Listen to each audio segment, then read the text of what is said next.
co-director of the Institute of Public Policy Studies, along with Rick Caldwell, who with our students have done all of the work on this. But I get the pleasure of moderating the first panel. It's one that I very much have my heart in because I absolutely feel that the stakes in this whole fiscal challenge is not only sort of the value of the dollar or the debt that we're leaving our kids, both of which are gargantuan issues, but it's really whether democracy is equal to the magnitude of the problems that sort of your generation faces. I think for the first time that's become a very important question, is how do we make our institutions move fast enough to solve this flood of issues that are coming toward us. We have the A team here to discuss it. Before I forget, however, if we could mute the cell phones, it would be appreciated. These are people who spent literally their whole lives, and in every case here, they were prescient in terms of recognizing how important this problem was to the future of America. We're going to take them in order, and they're going to speak for 8 minutes, and then we're going to turn it over to you. As we get finished, if you can line up at the microphones on each side, because we really would encourage you to probe, question, even challenge what you're going to hear. I'm going to introduce them right now, and then I will just give their names as they come up here. And at their request, we're having very short introductions. But believe me, this is the A team. And we start with Robert Bixby, the Executive Director of the Concord Coalition, Joe Minarik, who is the Director of Research for the Committee on Economic Development. Then we'll move to Brian Radel, who is a former, who is actually with the Heritage Foundation. And then Isabel Sawhill, who is a Senior Fellow of Economic Studies at Brookings, is with Brookings Institute. I stress again that these are incredibly people who feel passionately about the issue and have equal knowledge to what's happening. Robert Bixby.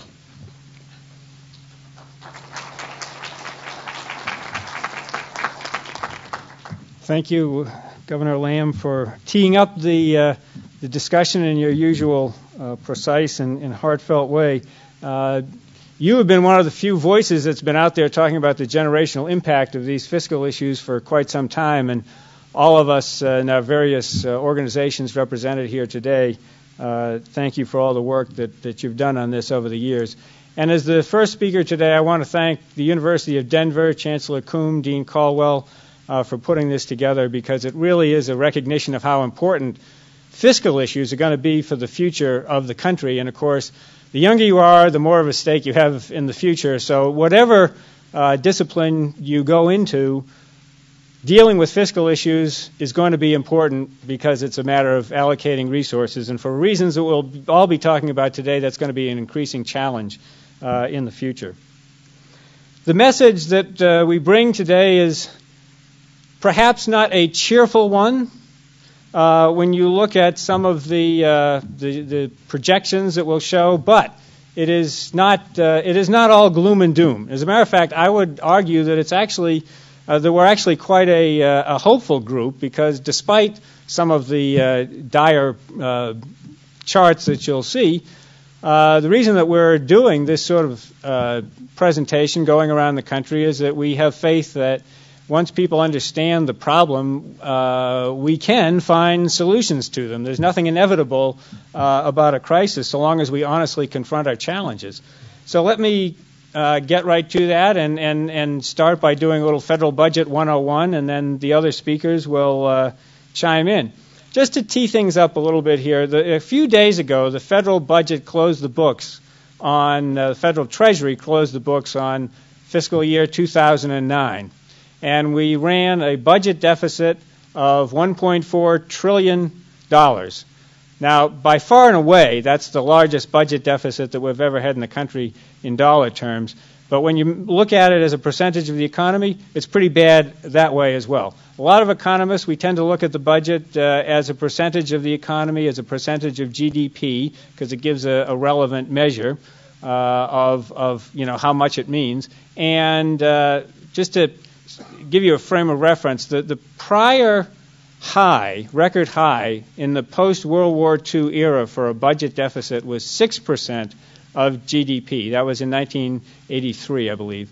And this year's budget deficit, 2009, was 10% of GDP. So it wasn't just mildly going above the record. It was way above.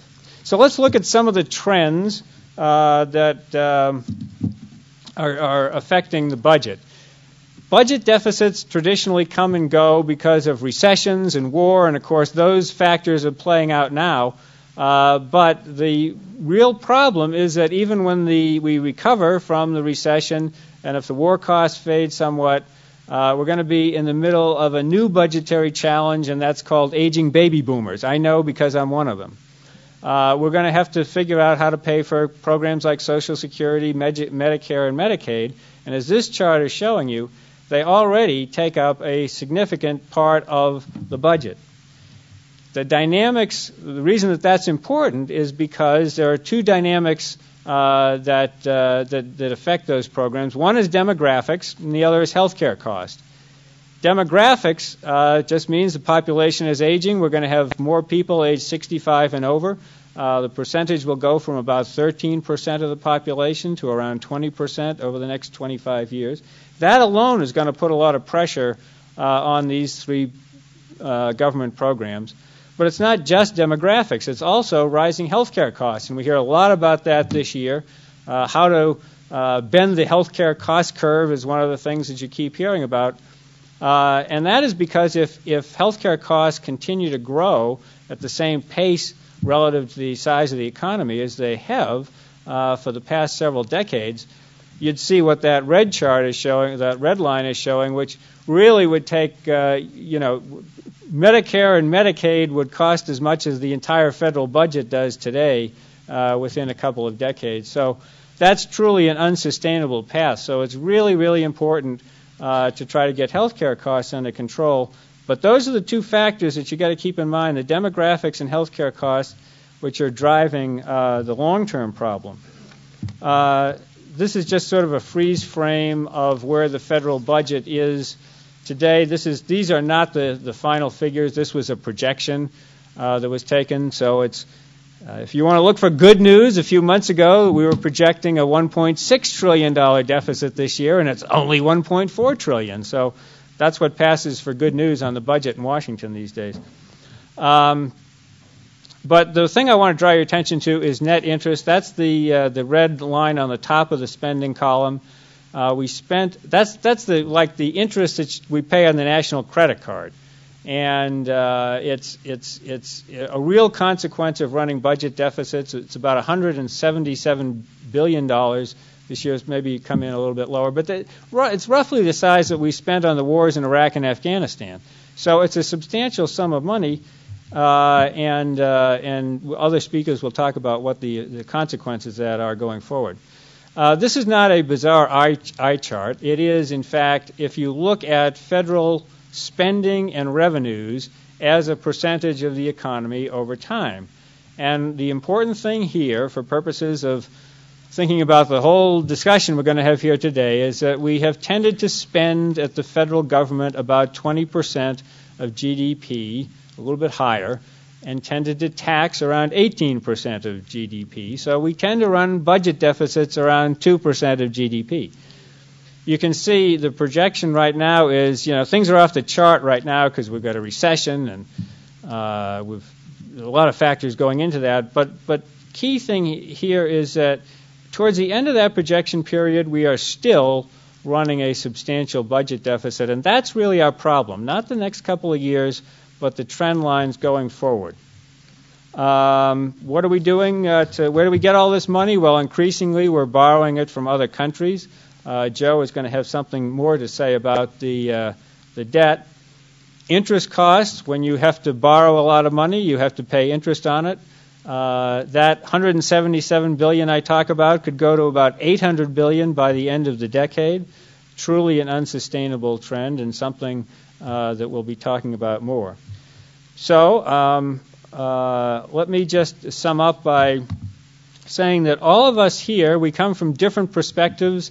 We have different ideas on the right level of taxes and debt and spending. But regardless of the perspective we have, we all agree that the current situation is unsustainable. It's a matter of math. It's not a matter of ideology. There are no easy options here, like let's just cut bridges to nowhere and waste, fraud, and abuse. It's something that's going to require bipartisan participation and the involvement of the American people. And finally, a point I think we all agree on is that it is not just about numbers. Basically, it's about the legacy that our generation is leaving to your generation, the opportunities and challenges you will have. So we view it really as a key test, as a moral test, and not just about numbers. But to give you some really good numbers, I give you our next speaker, Joe Minarik. Joe?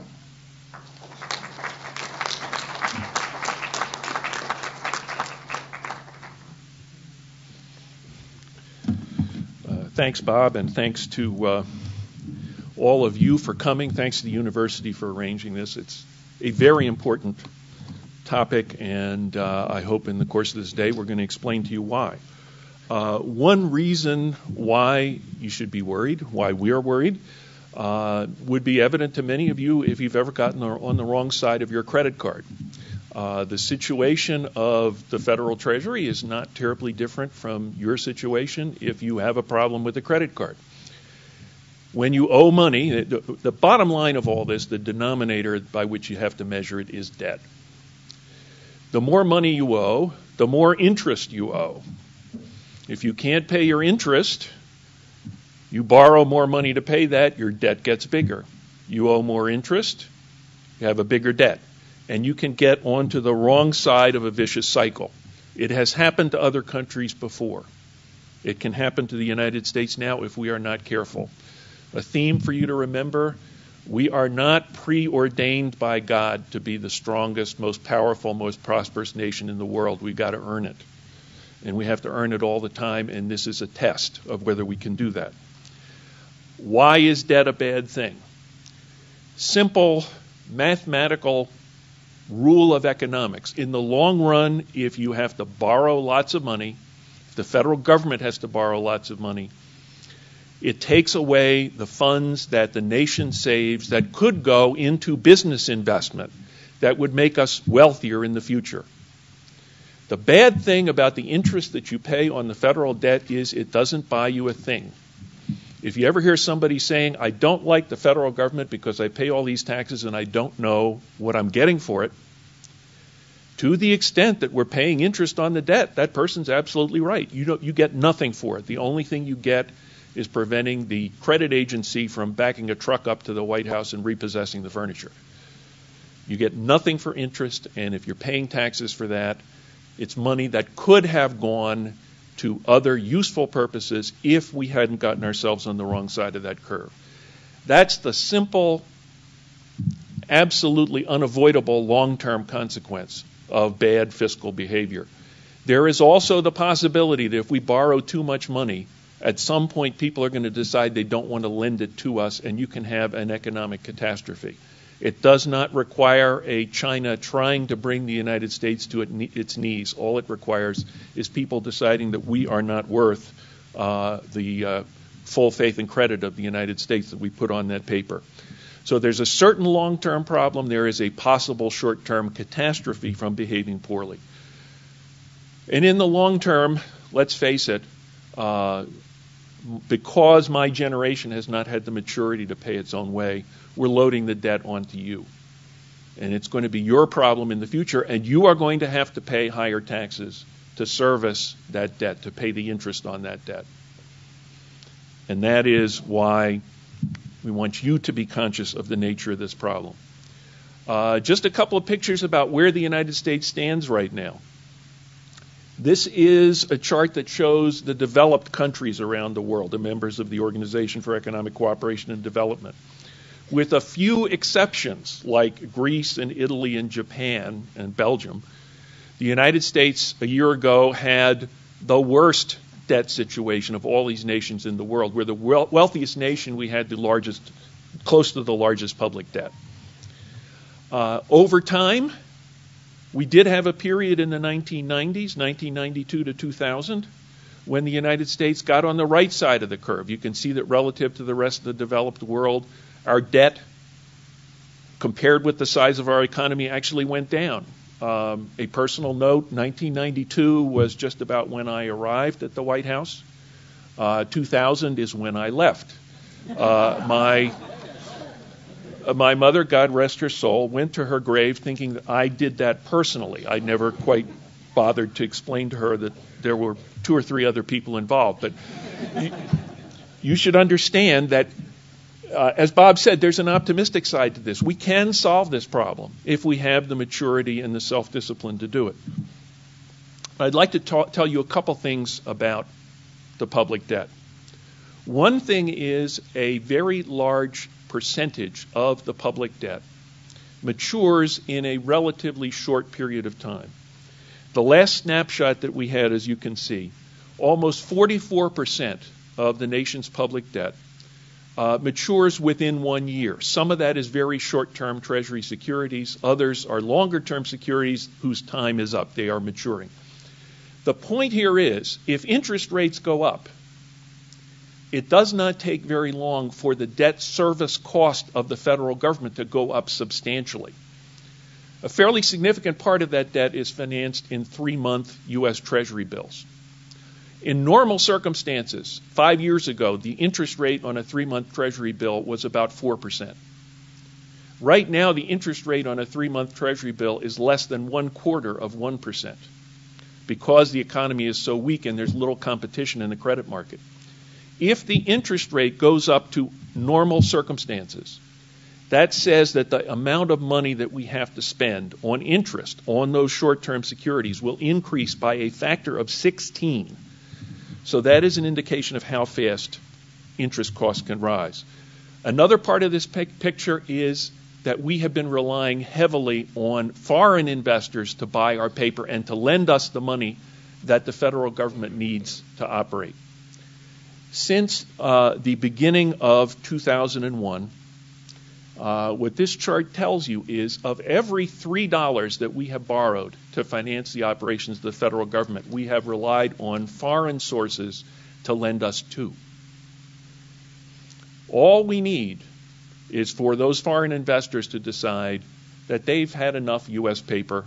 They don't necessarily need to want to sell what they've got. If they just decide that they don't want to buy any more, we are going to have to pay much higher interest rates to finance that debt and raise the cash that the federal government needs to operate. The debt service cost goes up, taxes have to go up. A deficit today is a tax increase tomorrow, very simply. The situation of the federal government has deteriorated substantially in just the last few months. And just to give you an indication of that picture, at the end of World War II, after we borrowed a lot of money to finance that war, we had a debt that was equal to 111% of the size of our economy. Given current trends and the latest projections, it looks like by the year 2018, we are going to have our debt rise almost to that post-World War II level, and that is truly scary. So why should we care? I've got a lot of young faces in front of me right now. Give you one additional young face. That happens to be my granddaughter. And when I think about her and I think about this problem, I get this image in my mind. She had absolutely nothing to do with this fiscal mess that we have created. She did not make the decisions. She had nothing to say in them. She doesn't get any benefit from it. There's just one problem. She's going to have to pay the bill. It's not her fault, but it is her problem, and it's your problem too. So I hope that you'll step up to the plate here, think about the consequences of where we are right now, and lend your voice to the people who are here today in trying to turn this situation around.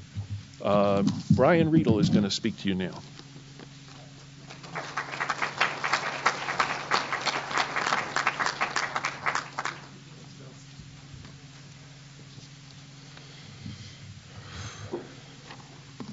It kind of gets more and more depressing. Thank you for coming out this morning. My name is Brian Riedl. I am with the Heritage Foundation in Washington, and I'm going to briefly summarize the Social Security and Medicare problem and explain why all options other than entitlement reform are not tenable options and why we need to fix these programs. First, a little context. The federal government right now spends about $32,000 per household. That's about $8,000 per household more than about 2 years ago. So this is just for context. The federal government already spends a lot of money. But it's going to go up even further. You haven't seen nothing yet. And that is because 77 million baby boomers have begun retiring. When you combine having 77 million baby boomers with longer lifespans, you see that the ratio of workers paying the benefits to support each retiree is going to drop. In 1960, 5 workers paid the benefits of each retiree. Today, 3 workers pay the Social Security and Medicare benefits of each retiree. And by 2030, 2 workers will pay the benefits of each retiree. Now, what does that mean? Imagine a boy and a girl born today in 2009. In 2030, they get married and start a family. They're going to have to support themselves, their children, and the Social Security and Medicare benefits of their very own retiree. Every married couple will face that burden. Now, in addition to the demographic tsunami, Medicare also has to deal with rising health care costs, which means that the long-term cost of Medicare is actually 6 times bigger than the long-term liability in Social Security. And Medicaid is part of the discussion, which goes to low-income individuals, because Medicaid will end up paying a lot of the long-term care and nursing home care for a lot of senior citizens. So when you put it all together, 2 workers supporting each retiree, you see that the cost of Social Security, Medicare, and Medicaid will go from 8.4% of the economy to 18.6% of the economy by 2050. Now again, by saying the economy, I mean the sum of all income produced and spent in the United States in a year. So really, nearly $1 out of every $5 spent in America by 2050 by anybody on anything will be by the government on these 3 programs. Now notice that the axis goes to 20% of GDP. That is the historical total cost of the federal government. Historically, Washington typically spends about 20% of GDP. So you see that if we spend 18.6% of GDP on these programs, you only have 1.4% of GDP left for everything else government does. Also, remember I said that Medicare is a bigger problem than Social Security because you also have rising health care costs? You can see that here. The red wedge, which is Medicare, gets a lot bigger, a lot faster than Social Security, which is the blue. That's because of rising health care. So what do we do about it? Well, option 1, we could raise taxes. But if we commit to raising taxes every year, we got to close that entire 10.2% of GDP gap, the 8.4 to 18.6% from tax hikes. That means you have to raise taxes by 10.2% of the economy.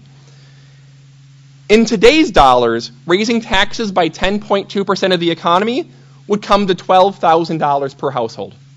So at today's prices, at today's incomes, you would have to permanently raise taxes by $12,000 per household. Can you imagine that? I certainly can't. And even repealing the Bush tax cuts, by the way, gets you 1/10 of the way there. Just 1/10. That's how big of a tax increase we're talking about. You would have to double marginal income tax rates. You'd have to push them to European levels. And that would probably slow economic growth, cost incomes, and reduce jobs. So really, this is probably not a very good solution. We probably can't tax our way out of this. Okay, Let's try another option. If we can't tax our way out of it, what if we cut other programs? Well, if we decided to just start cutting other programs to make room for the additional cost in Social Security, Medicare, and Medicaid, we would have to take quite a axe to the federal budget. By 2030, every program but defense would have to be gone, just to pay for these programs. By 2047, 100% of the budget would have to go to these programs, as well as net interest on the debt. That means you would not have a nickel for defense, education, homeland security, veterans, anti-poverty programs, nothing. 100% of the federal budget would go to these programs and net interest. Okay, so we can't tax our way out of it. We can't cut other programs just to get out of it. I guess we could just keep running budget deficits. The problem is, we've seen what happens this year with a budget deficit of 10% of the economy. It's $1.4 trillion. It's staggering. Well, if we're going to borrow that 10% of GDP wedge that I showed earlier, that would raise the deficit to 20% of the economy. This is not economically tenable. As Joe mentioned, when you borrow that much money, you raise interest rates. And then interest rates raise the cost of borrowing, so you have to borrow more money to pay the interest. And that's why the net interest costs are out of control. So you can't just keep borrowing out, or else the economic models literally collapse. So we can't tax our way out of it, we can't eliminate other programs to get out of it, and we can't keep running budget deficits. There is one option left.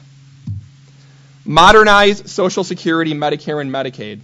Reform is the only way to avoid the scenarios listed before, and every year of delay pushes up the final reform cost.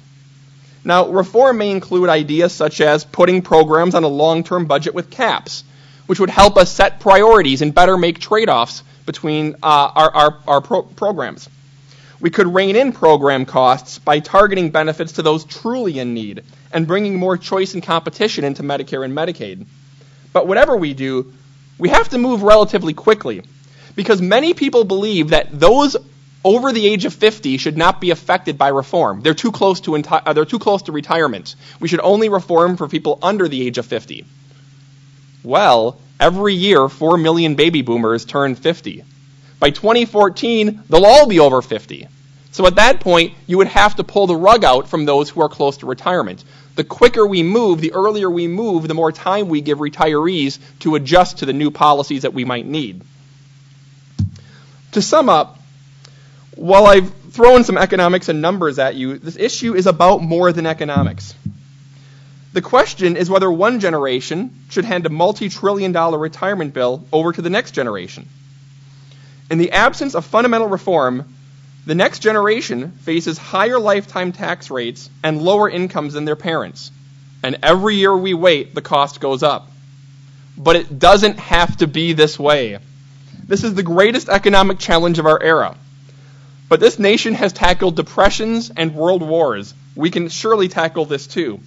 But only if we roll up our sleeves and work together, old and young, Democrat and Republican, to make the hard but necessary decisions. And with that, Belle Sawhill will follow up.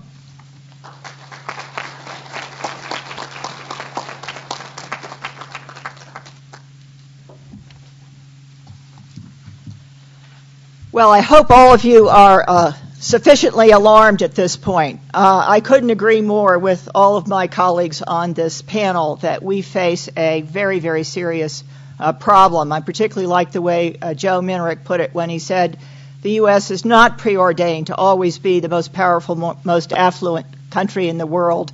If we don't do something about this, I really think it is going to erode gradually in a very unhealthy way our strength as a nation.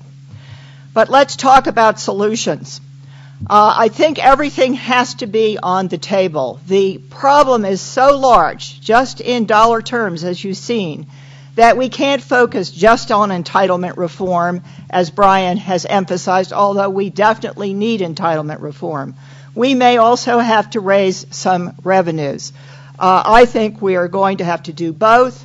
We're going to have to do it in a bipartisan way, and the public is going to have to accept some benefit cuts, some tax increases. Republicans are going to have to get over the notion that we don't need higher taxes, and Democrats are going to have to get over the notion that we can never cut entitlements. But let's take the entitlement programs first. These are the usual options that most experts and people in political life increasingly talk about in terms of reforming Social Security. I'm not going to go through them one by one. We don't have time. My personal view is we're going to have to do all of them, and it is better to do them sooner rather than later so we can give people a chance to adjust to possibly lower benefits in the future, and so that we have more options on the table. If we wait to the last minute, we're probably simply going to have to raise taxes. But the big enchilada here, the really huge challenge, is health care, as you've heard from the previous panelists. The current system is broken. It is the driver of long-term deficits. Right now, as you know, there's huge amount of discussion in Washington about reforming the health care system. And the question that we should all be discussing is this reform going to be the solution or not? And I think that there's a lot of good things that are being discussed in the context of reform. Increased access to health care, no more denying people coverage because of pre-existing conditions.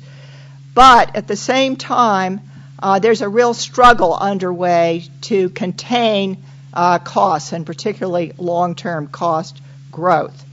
So there will be new costs added to the spending that you've been hearing about if reform is enacted. If everybody has guaranteed access to a basic package, and those who can't afford it are given subsidies related to their income, and if at the same time we expand Medicaid in a major way, all of which is being talked about now, all of which would cost somewhere in the neighborhood of $800 or $900 billion over 10 years, then we've got to worry, is that going to make the deficit worse? Well, thankfully, Congress is aware of this problem, as is the President, and they are talking about offsets to those new costs. And I've listed here the major offsets that are currently under discussion. And if all of them are included, we may actually have a package that is more or less deficit neutral, at least over the next 10 years and possibly beyond that. However, keep in mind that even if we cover the existing or the new costs of health care, that's going to do nothing to reduce the deficits that you've been told about. And it's very unlikely, I think, that we're going to be able to restrain costs in a way that both cover the expansion of health care and help fill the hole that we faced even before we started talking about health care reform. If I'm right, then there will be only sort of two options going forward. One will be put some kind of caps on health care spending, as some other countries do, or find a new source of revenue to cover at least some of these increasing costs. And I particularly think that a value-added tax earmarked for health care would be a good option here. We can come back to that if you're interested. But we need to do both. We both need to restrain health care cost in the future, bend the curve, as they say, and we probably need, since health care is a very valuable thing, it helps us extend healthy life. Given my age, I'm very thankful for that. But if we're going to have more and better health care, we're going to need to pay for it. Okay, how about taxes? The President has talked about higher taxes on the wealthy, but the question, those with maybe $250,000 of income or above. But I do think we need to ask the question, can 5% of the population bear the full burden? And would that produce enough revenue to both cover the costs of what the President wants to do and make a dent in the deficit? And the answer, very simply, is no, it would not. It would not produce enough revenue to do that. So we are going to have to look beyond just higher taxes on the wealthy, although I think they are definitely warranted, given that we have more income inequality in the United States now than we've had at any time since the roaring 1920s. So what else could we do? Well, it turns out that the tax code is just riddled with all kinds of preferences. And those preferences in the tax code currently amount to something close to, there's a typo here, I'm sorry, $1 trillion a year, not $1 billion. So if we tackled some of those special preferences, we could raise quite a lot of revenue, make the tax system simpler, make it fairer, and make it more economically efficient and less distorting of economic activity. A final option here is to enact some new form of taxation. I've mentioned a value-added tax. Many experts, including me, think this would be a good way to go. Every other advanced country has a value-added tax. It puts the burden on consumption. It would encourage savings, which we need in this country. And it could be gradually phased in a way which would even help people have an incentive to buy something now rather than later when they knew their sales tax was going to go up. So it could even help us recover from the current recession. The other option here is a tax on energy. We've also heard talk about tax on sweetened beverages to deal with obesity. So there are a lot of taxes that could actually kill several birds with one stone in addition to raising some needed revenue. So this slide doesn't want to move forward, and the computer's making a funny noise. So let me just conclude here with the idea that we really know what to do. This is not a problem of not knowing what the solutions look like. This is a problem of our willingness politically to do this. And our elected officials are under the belief that all of you and the rest of the public will not support increased taxes, will not support future trimming of benefits from Social Security or Medicare or any other kind of spending cuts in the federal budget. So you need to be educated and informed and talking to your friends and debating and discussing the options for the future, because as everyone has pointed out, this problem is your problem. Thanks very much for having us here today.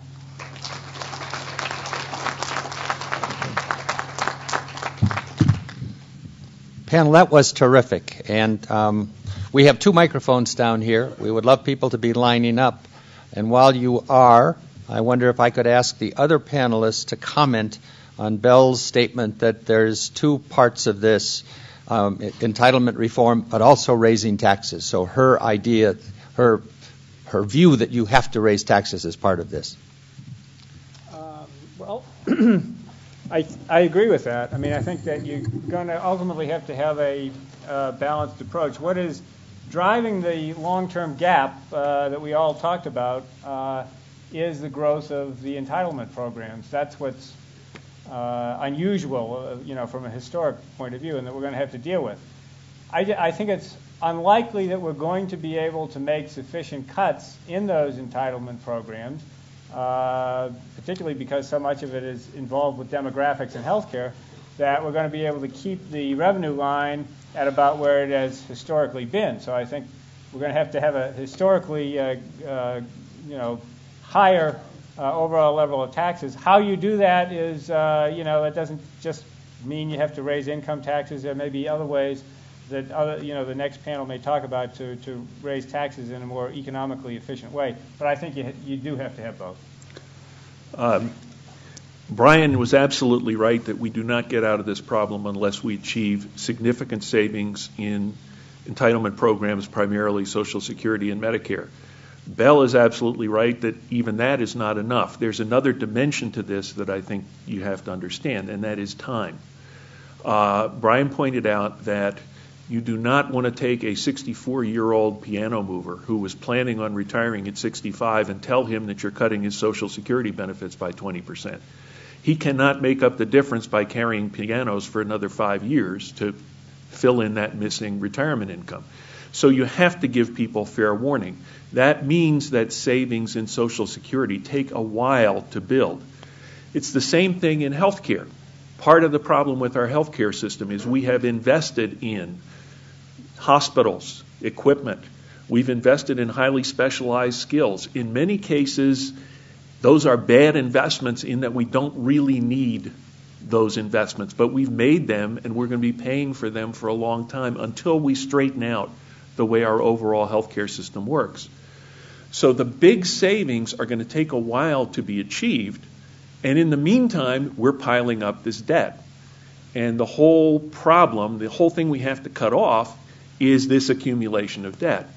So in the meantime, even if we do a very good job of achieving savings and entitlements, we are going to have to do something to limit the buildup of debt, and that means taxes, and it also means savings in other programs. In short, we're going to have to take everything that isn't nailed down and some things that are if we're going to solve this problem.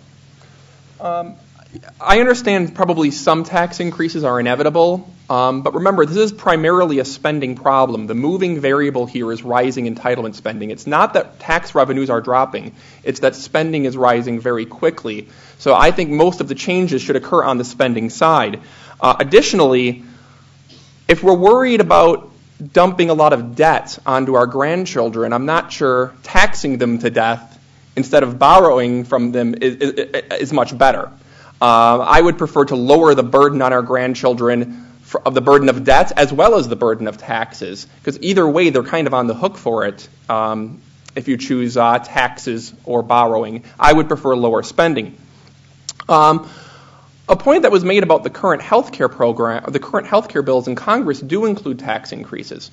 But I think that actually this is a sad picture on how Washington works, because they're raising taxes in this bill not to close the long-term gap in Medicare, not to close the long-term gap in Social Security. They're raising taxes to expand spending.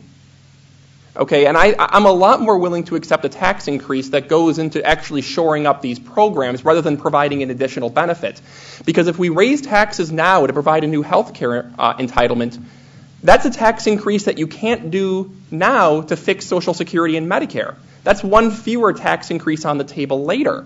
And so if we're going to raise taxes in the ways that we're seeing in the health care bill, I would rather those savings actually go to shoring up these entitlement programs rather than providing yet another benefit and closing off another option that we would have down the road to shore up these programs.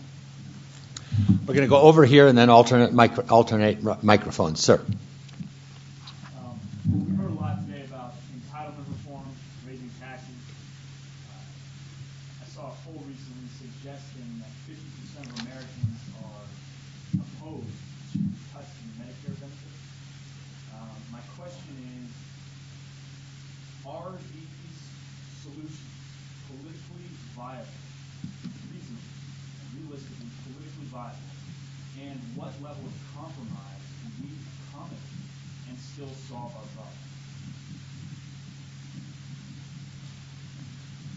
Well, there obviously the great challenge is the politics of it, and that 50% number might actually be even higher. But I mean, I think that people, when people do understand the nature of the problem, I think that politicians can communicate it to their constituents in a way that people would accept. Now, we find, and we've been doing this for a number of years, that when you have forums like this and sort of go through the numbers and explain where things are coming from, people are actually quite willing to consider some hard choices that would seem rather difficult politically, whether it's raising the eligibility age on Social Security or even putting some taxes on the table, or thinking about what Medicare will compensate for, and should we do a better job of figuring out what works and try to save money that way. The problem is, I think, the political culture that we have right now of sound bites and the way things are communicated on television. It really is sort of a blood sport and makes it very difficult to put forward things that can be attacked. It's very easy to demagogue these things. So I think that, the politics of it is the challenge, but I would say that if we had some political leaders that started telling the truth about these issues, they would actually find that the truth might be cool. And I'd like to see somebody test that. I mean, you raise that with politicians and they say, oh my God, I'd get my head chopped off if I said the things that you guys say. I don't know. I mean, I worked for a guy named Paul Tsongas who ran for president in 1992. And he was the most unlikely candidate you could ever think of. And yet, he came a long way in that campaign. Bill Clinton eventually won the Democratic nomination. But Paul Tsongas' message was what attracted a lot of attention. And then a fellow from Texas with big ears picked that up later on in 1992. And he was another very unlikely candidate, but he came a long way and won 19% of the vote as a third-party candidate. I think if you had somebody that maybe was a more likely candidate than a Paul Tsongas or a Ross Perot that ran on that message, and an environment like now is very similar to me to 1992, where people are very concerned about this issue. People have awoken, and they know that there's a problem. I think a little bit of, honesty on these things would actually go a long way. I have seen a poll, and I'm sure that you could replicate it very easily if you asked the questions to get the answer, where a majority of the American people said that they want to reduce the deficit without increasing taxes and without cutting spending. There's just no question that you can get people to say things like that. Is it politically viable? I think part of the message that our elected leaders, I think as Bob was saying, part of the message that the reason why we're here, it's not because I like to sit and coach in airplanes, is because we think it would be important, it would be helpful if people told their leaders, I know this is going to hurt, but we have got to solve this problem, and I am willing to put in my part, and I will not vote against you by reflex if you tell me that I have to sacrifice. One thing that the political process in Washington does relatively well is when people decide that they're going to do something and they sit around the table, they do relatively well at dividing up the benefits or dividing up the costs. If we created an environment where both sides of the political aisle came to the table, we could come up with a solution where you did have the kind of compromise you mentioned and the pain was fairly shared. If you don't have everybody at the table, then you do run the possibility that somebody has the solution done to him rather than for him. So what we need is people from the Democratic side, the Republican side, to get together at least long enough to say we need to solve this problem, and we're willing to work together to share the short-term pain fairly, because we know there's going to be a long-term gain for everybody.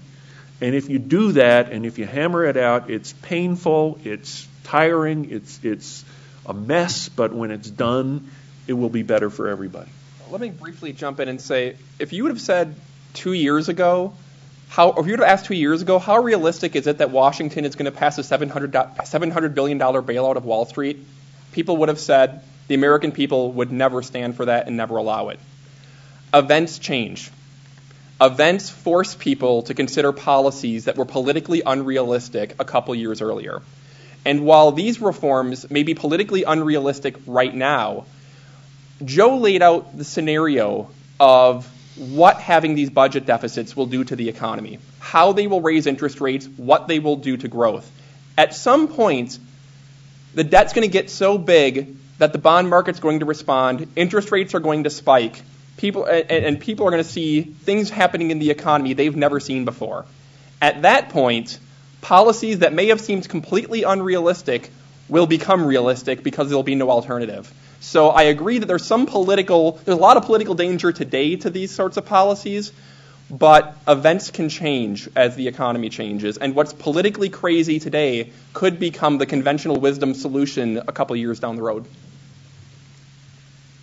I would just add to that I was in a small meeting with Peter Orszag, the current director of the Office of Management and Budget, and we were asking him about the problem that we face as a country, and he very much wants to do something about the fiscal situation, but he was also somewhat perplexed about how we were going to get it done given the political difficulties, and he said, well, it's probably going to take an economic crisis before we'll be ready to act.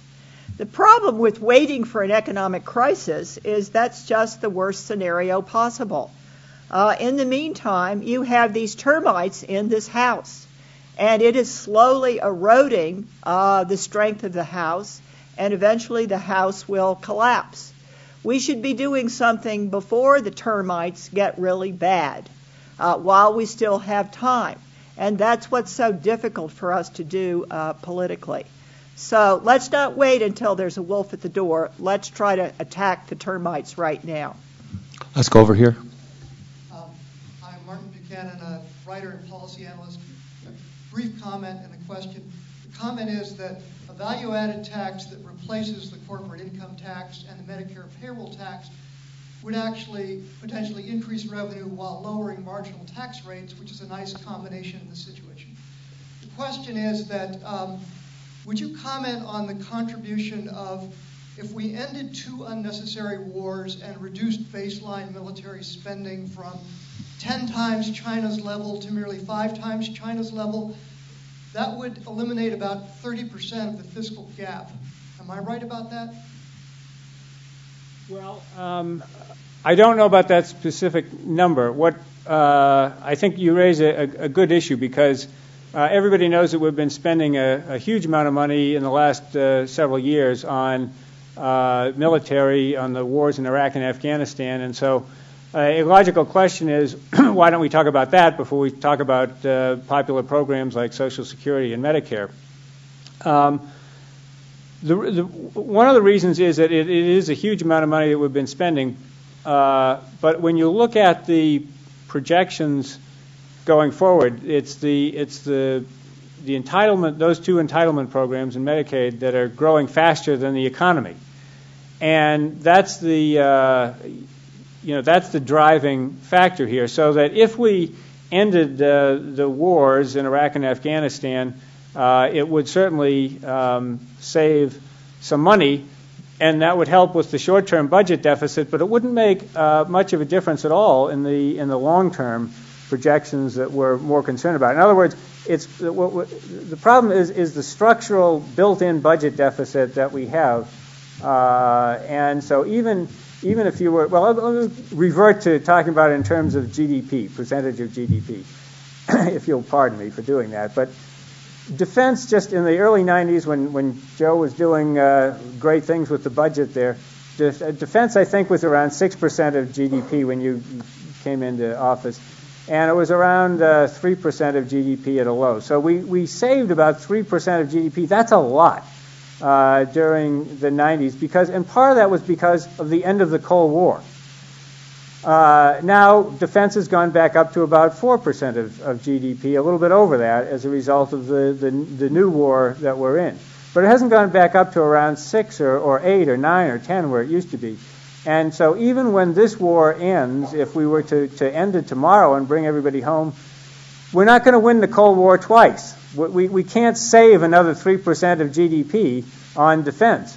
And we're going to need that and more to be able to bring the entitlement programs into line with revenues. So there's lots of money that can be saved from the Pentagon budget. We just have to be realistic about the magnitude of those savings, even if we're able to achieve them. But nobody here wants to take defense off the table by any means.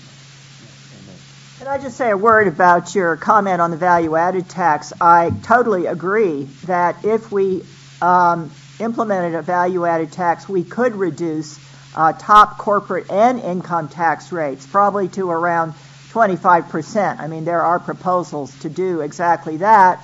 That would make our corporate rate much more in line with the rest of the world, would help our competitiveness. It would be efficiency-inducing, and it would help us save more. and it would be there would be some administrative complexity, but other countries have seen that it can be done. So yes, I think it is the way to go. Can we go over here, please? Thomas Walsh. I had missed the first few minutes of your talk, so if this was apologies. I'm wondering, something you talked about raising taxes and cutting expenditures. That's certainly reasonable to proceed.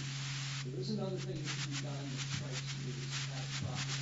A lot of people would say so. If you find a tax against the wall in a crisis, it might be done. I'm wondering what your take is on the prospects for and dangers of the debt, monetizing the debt, and the government intentionally trying to play on it out of this.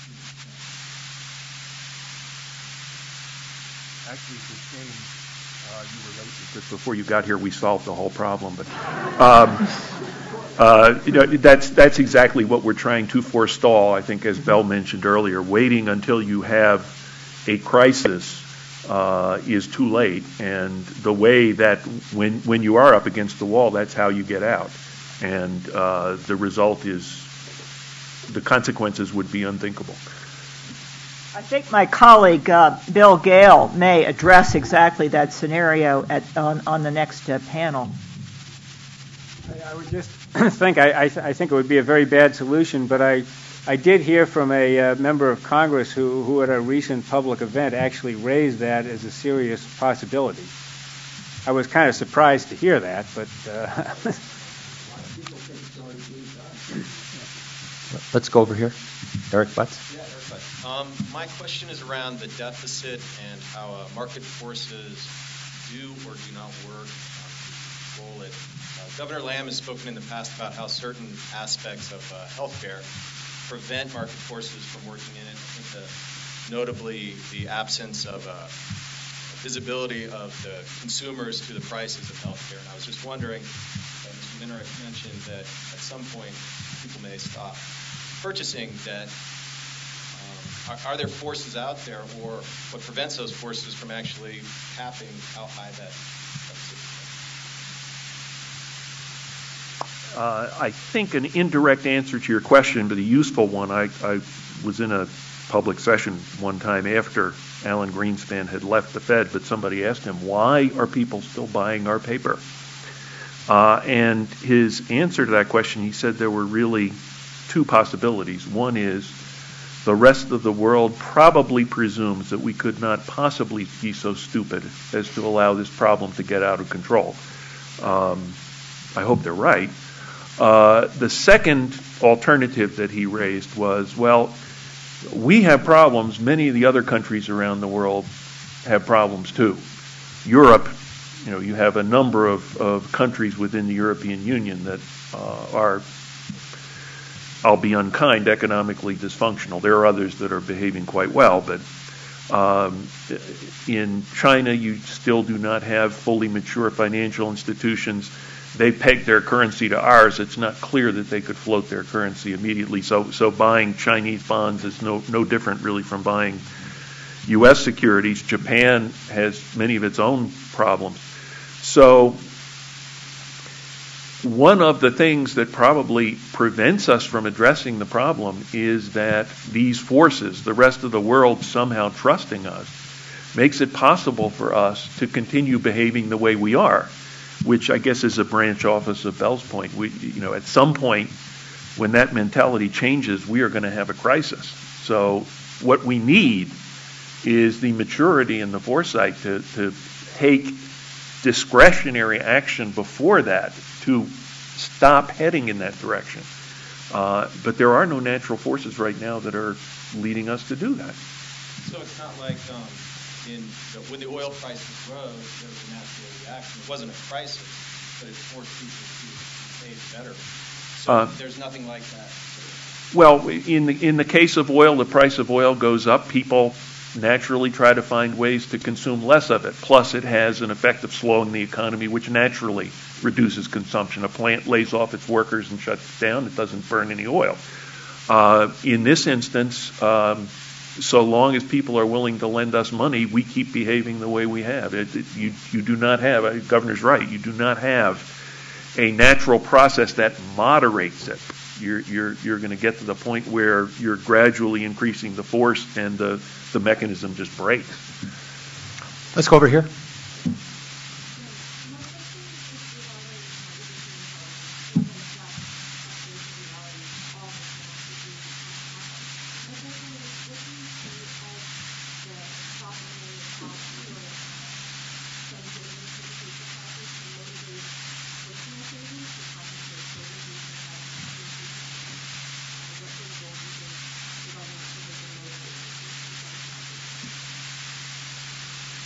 Can I repeat? Does everybody hear the question? The question has to do with how do we incentivize savings. Brian? It's a great question because we have to make social insurance truly mean social insurance. And that means that it's not your entire retirement. It's your final backstop that's part of a system where you save for your own retirement as well. And I think the one role of the government here is to do a better job encouraging personal savings. And we're seeing that right now. There's a big movement in Washington for what's like automatic IRAs, where when you get a job, instead of you having to go and sign up for an IRA or a 401k, you're automatically enrolled and you can opt out. And so you still have choice, but it's the choice where the default is to be signed up for it. And if you affirmatively opt out, you can. But in those situations, very few people actually opt out.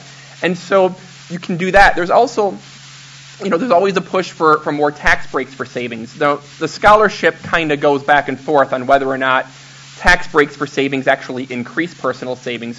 But I think that whatever we can do in that area can help us, because then you won't have as much need for the government to provide that backup when you're a senior. Jason? Thank you. One of Dr. Sawhill's slides indicates that politicians must make rules to stay fiscally responsible. My question for Dr. Sawhill and anyone else who cares to weigh in is, what specific rules do you have in mind? During the 1990s, when Joe Minarik and I were solving the fiscal problems of the country single-handedly or double-handedly, we had something called PAYGO legislation, which said that any time you reduced a tax or increased an entitlement program, it had to be paid for somewhere else in the budget. We also had caps on annually appropriated spending. So during the Clinton administration, we had to live within those rules. And if some constituency came to us, some very strong, powerful political constituency, and said, we need you to raise spending on X or reduce taxes on Y, we could say, oh, gee, we would love to help you. But we can't, because we have in legislation these rules that tie our hands. So that most people agreed that was quite helpful. Those rules, and we did have surpluses, as Joe said, by the end of this period, budget surpluses.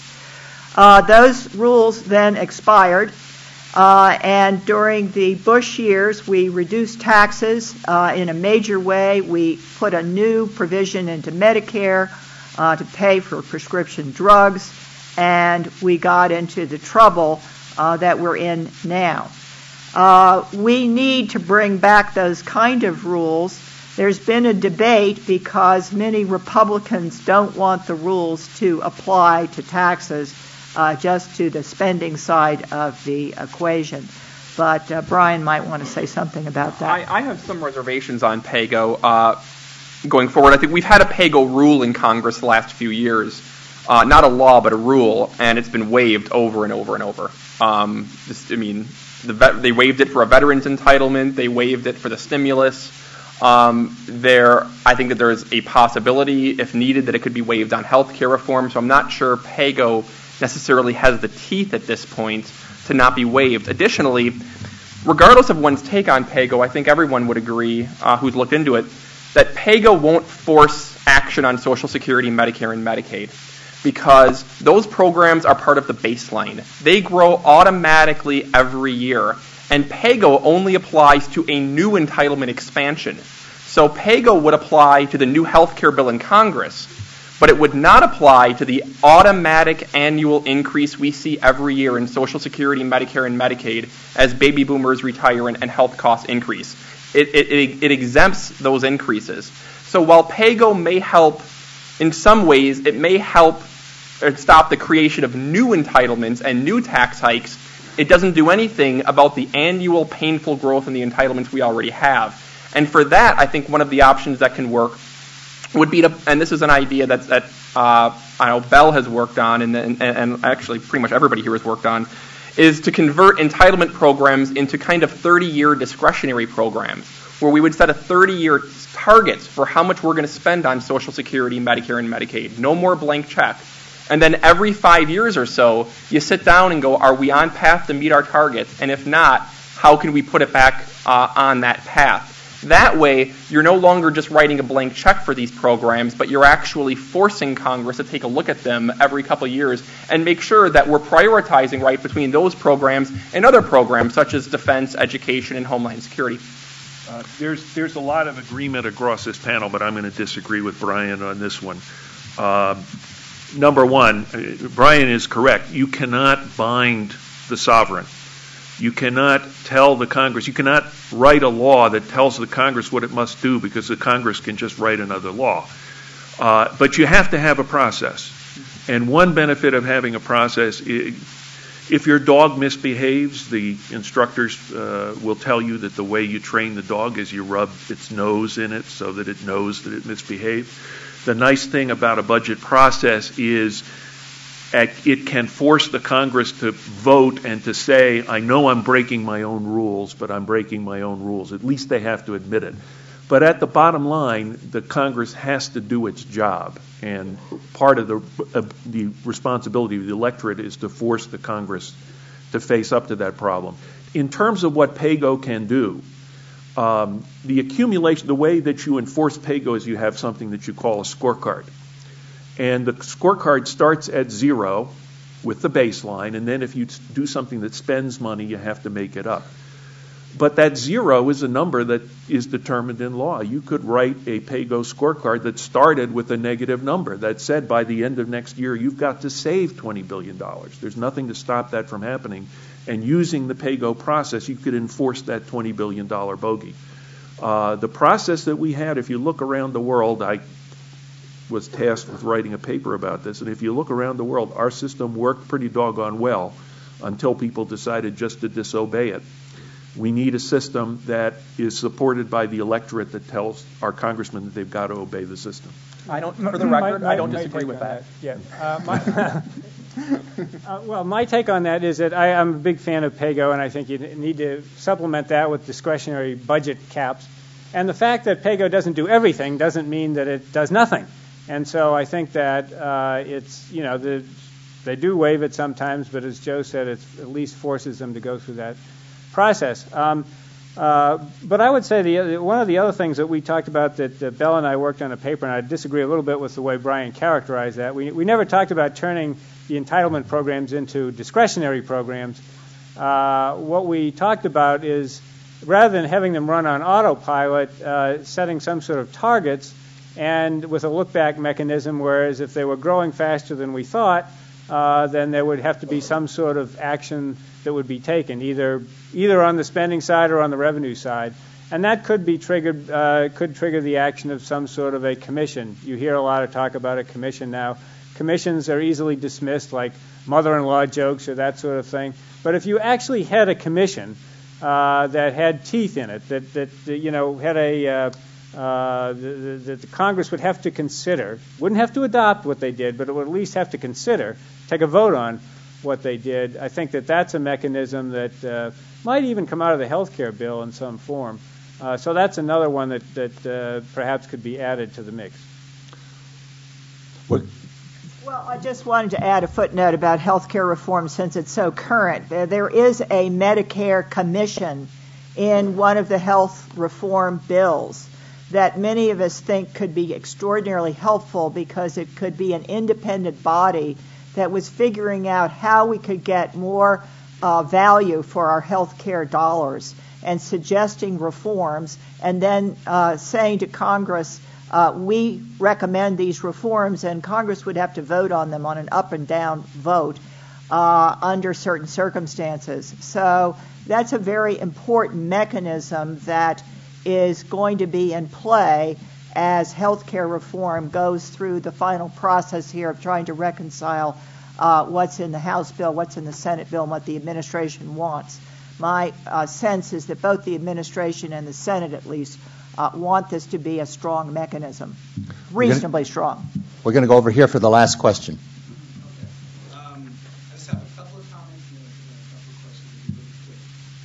But you get a little closer to the microphone if you could. Okay. Thanks. A couple of comments and then a couple of questions. That'll be really quick. Comment-wise, I've noticed that there's been some themes about this particular predicament. Themes like sacrifice for the greater good, a short-term pain as you use for a long-term gain, the conventional approaches of course, increased taxes, decreased expenditures, and these are like conventional approaches to what I've heard the panel discuss as an unprecedented issue, a new issue, an issue that we're not familiar with. But what I hear is very traditionalism, traditional approaches that really sound like almost like a bailout for the baby boomer era. The baby boomer, as far as Medicaid is concerned, how we decrease these expenditures. And so I think my concern is for the generation X, Y, and Z, as you named, also one of the themes is our generation will bear the brunt of this. We're really worried about what will happen to our grandchildren and how they will have to basically cover this debt. Well, and then the solutions are, however you fancy the language of tax, value-added tax, increase in corporate versus income, et cetera, we're going to bear the brunt end of this. And we want the solutions now. I think my concern is the traditional, conventional wisdom created the issue and are offering the solutions to the issue that they're unfamiliar with, is one. And then two, it's almost a cohesion. It's asking to bail out this issue, this problem that was created, our generation to bail it out. And here's how you bail it out with these traditional solutions. So I just don't understand that methodology. And my question is, what I haven't heard conversations about is flat tax, universal health care, and also taxing or the health care insurance industry. There's been no comments about the insurance industry and the revenue. And one thing I will agree with what I heard you say, ma'am, was you talked about generating revenue generating, cutting spending. Those are like solutions to the problem. Well, to me, it's basic accounting and basic economics. You increase revenue and you decrease debt. Well, how do you really decrease debt? In the conventional approach of tax on the people, like you said earlier, sir, you said, well, the generations are going to have to accept some kind of increase in tax. Well, that's interesting because what happens is it burdens the generations. It burdens the people, and then it disallows us, our generations, to compete in a global market because our taxes are increased. We're spending money on education, and this is not generating revenue like she mentioned earlier. So my question is, what about flat tax? What about universal health care? And what about the healthcare industries, these pharmaceutical companies, the industries that are the corporate value-added tax that doesn't happen, that decreases their tax spending? I mean, their tax how much they are taxed. What about the health insurance companies and stuff like that? I'll jump in first. There's a lot there I'm not going to be able to address it all, but you're kind of reminding me of the point I made earlier that one of the reasons I think that benefit cuts should be the bulk of the approach is, rather than tax increases, is because I don't believe that the next generation should be taxed to death to solve the problem that earlier generations created. And I think if you say, well, instead of going into debt, we'll just tax you, is that any better? I don't think so. It's kind of the situation where if mom and dad overextend themselves, you don't tell the kids you're going to have to get a second job because mom and dad overextended ourselves. I think the parents have a responsibility to cut back their own spending, and I think most of the changes should occur with a generation that's currently set to receive all the benefits. So I definitely agree with that. In terms of things like flat tax, I think we're going to have to overhaul the entire tax code at some point. We've been saying this for decades, and the politics never line up.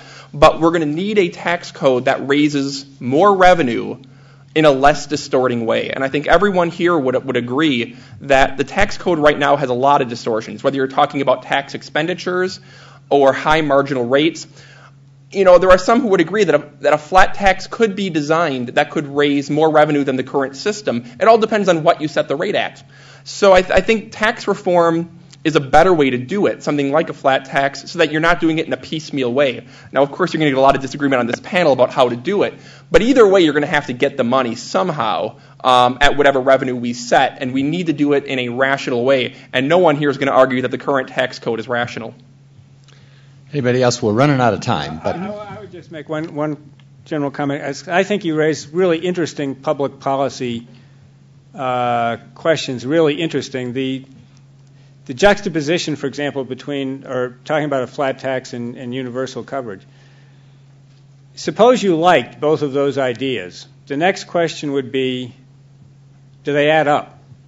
What level would the flat tax have to be to provide universal coverage?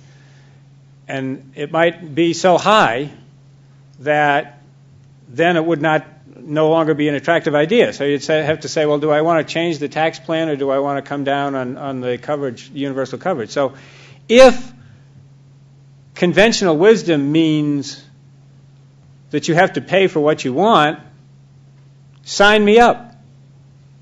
I'm there with conventional wisdom. I think one of the problems that we've had recently is unconventional wisdom, which is we can have more and cut taxes. And it doesn't work.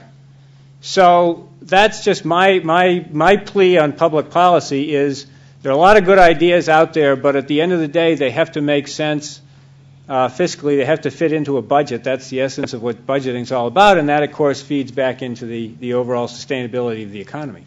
I'm going to try to be really quick, but I think there are a couple points that are worth mentioning. Number one, taxes versus benefit increases. It seems like you're talking about two totally different things. Keep in mind, if your parents have reductions in their Social Security benefits and reductions in their Medicare benefits such that they can't get by and they can't pay for their medical care, then instead of paying a payroll tax, you'll be writing a check to your parents so that they can buy groceries and they can go to the doctor.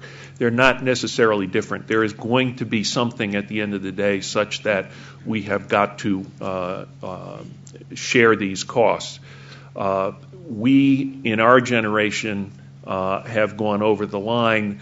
That has created a problem that is there. Debt is real, and you can't deny it. The sooner we address this problem, the more my generation is going to have to pitch in to deal with it. But the debt is real, and it is going to have to be dealt with. Insurance companies, part of the problem in our current healthcare system is that healthcare is not competitive. We need to make insurance companies compete, which they don't have to do now. If they're competitive, prices will come down and their profits will come down. And if they pay income taxes on their profits, just like everybody else does, amen. Those were wonderful questions to a wonderful panel. Let's thank the panel again. We're going to take if we could reconvene about 20 to 11, please, for the next panel. Thank you.